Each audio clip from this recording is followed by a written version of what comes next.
Hakchang lotsallu uhanganu Nahaki sawong sada uthokanu Nahaki hakchang Nahaki fazabau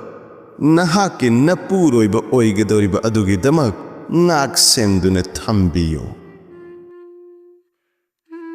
Nungsirabe chalinausing Video asibu afabu wakhalga loinana yengbiyu Aduga tungdo oirakadaba fattaba kayadagi Ngaknanaba kanno Hotnaminnasi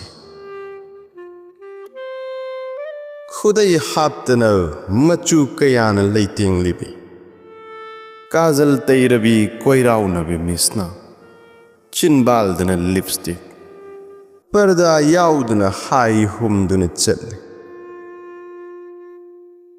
Message thari Photo tharku hairi Mahaknasu thari Fazai heroine dagi heli hairaki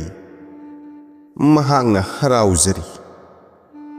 Adudagi khudai yaudu photo tharku hairi Mahaknasu thari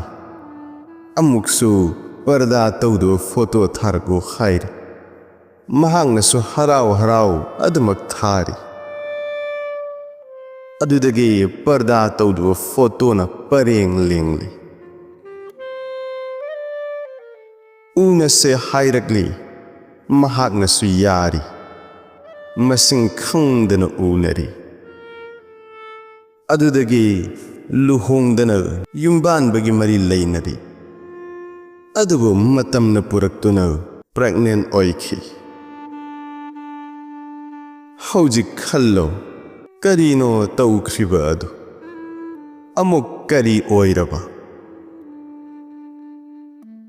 Mahangonda sauri chairi ngangli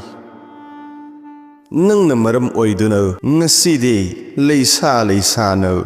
Mironbi haibudu oihalle Nangna aigi izzat manghalle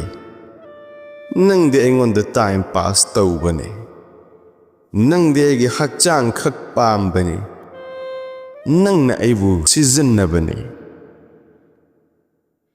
Haujik ayamba mufamda Masigi fivamsi oiri Churut fangdrabade Churut thakpami kadaidagi thakkan Haijaning bade Karigumba parda natraga fikhal taret ki marumda Manungda lairabade Matau karamna Makhoina ugani Yengani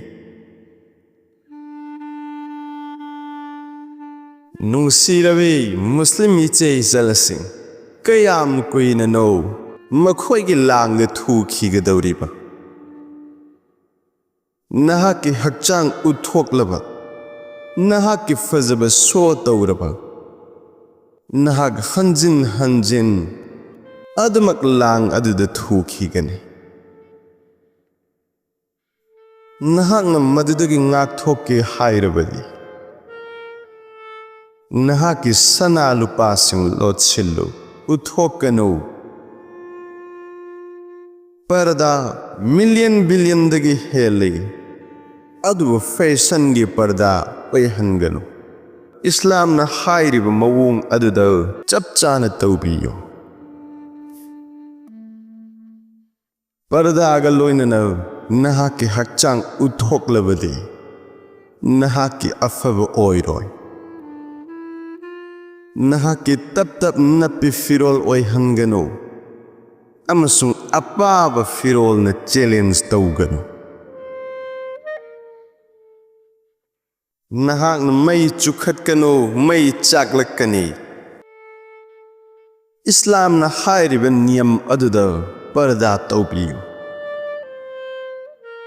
Hakchang lotsallu uhanganu